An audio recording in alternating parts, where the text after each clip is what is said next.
Gaza सूरत हाल पर secretary general अक़वाम मुत्तहिदा ने अपने सबसे ताकतवर इख्तियार आर्टिकल 99 का इस्तेमाल किया।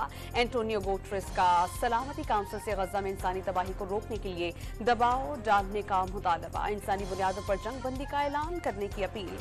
गजा पर वहशियाना इसराइली हमले जारी, जबालिया कैंप पर बमबारी से 100 से जायद फलस्तीनी शहीद। 61 रोज में शहादतों की तादाद 16,200 से तजावुज कर गई। फलस्तीनी मुजाहिदीन के इसराइली फौज पर जवाबी हमले, मजीद 3 गाड़ियां तबाह, 2 फौजी मारे गए।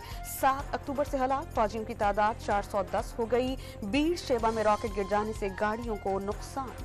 कराची में आयशा मंजिल पर इमारत में आग लगने से 3 अफराद जाँ बहक, 2 झुलस गए। कई घंटों की कोशिशों के बाद आग पर काबू पा लिया गया। कूलिंग का अमल जारी।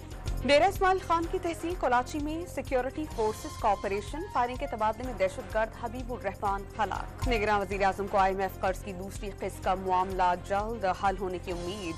चीन, कुवैत, UAE के बाद मजीद कई ममालिक के साथ सरमायाकारी के लिए MOUs साइन होंगे। डॉन न्यूज को खुसूसी interview. Election commission of Pakistan ने घोस्ट वोटर्स के इंदराज की बातें बेबुनियाद करार दे दी। वोटर्स का इंदराज शनाख्ती कार्ड पर दर्ज पते के मुताबिक होता है। वोटर्स का मुताल्लिका इंतखाबी हल्के में मौजूद होना जरूरी नहीं, तर्जुमान की वसाहत। और हज के लिए कोरोना सर्टिफिकेट की पाबंदी खत्म, वजारत मजहबी उमूर की दरख्वास्त गुजार को कोरोना वैक्सीन सर्टिफिकेट जमा न करवाने की हिदायत।